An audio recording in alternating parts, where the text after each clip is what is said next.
Sa viral video na ito, makikita ang isang lasing umanong lalaki na iligal na pumasok sa isang bahay habang hinahanap ang isang alias Dimple. Mga menor de edad ang humarap sa lalaki at hinaras ang mga ito. Anong warat? Yung mga polis na ginawa niya ng kwento eh. Ginawa niya ng kwento yung mga polis. Ang sabi niya sa mga polis, tinimbrihan yung mga adik. Sige nga. Sige. Oh, sige. Sige po, check niyo po. Lasing po kayo, kuya. Hindi ako, kung papanig ako dito, lasing ba ako? Amoy alak ka po. Oh, hindi ako amoy alak. Ang amoy alak, yung mga kasamahan ko. Oh, hindi ako amoy alak. Kaya ako pinapalit dito, kasi para checkan si Dimple. Oh, sige po, i-check niyo po sa taas. Wala po dito. Ito po, tingnan niyo po, kwarto po namin to, wala pong tao. Sige po, kuya. Oh. Kuya! Bakit ka pa nanganakit? Kuya! Hindi ako nanganakit.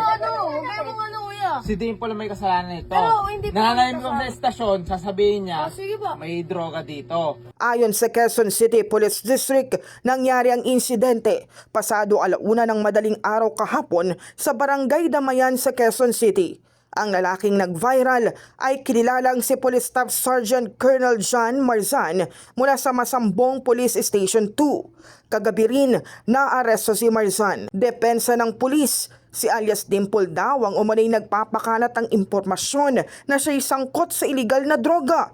Ngunit batay sa investigasyon, walang alias Dimple ang nakatira sa lugar. I-interview po natin siya, ang explanation lang niya na meron daw nagpapakalat ng text information report na may involvement siya sa drugs. Kaya ayun nagpapakalat na Dimple, yun ang hinahanap niya.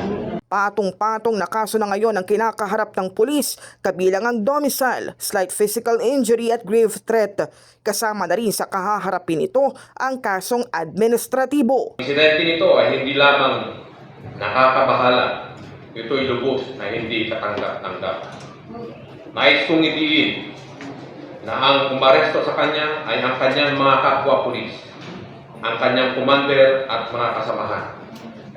Ipinapakita nito kung anong klaseng organisasyon ang NCRPO, isang organisasyon na handang panagutin ang sarili nitong miyembro upang mapanatili ang disiplina at hustisya. Kasunod ng insidente, sinibak na sa pwesto ang QCPD Director na si Brigadier General Melesio Buslig Jr. dahil yan sa issue ng command responsibility. I-relieve po natin si District Director because of course as I see it, hindi niyo po i-report sa akin kaagad yung pangyayari. Nalaman ko ito dun sa mismong station commander.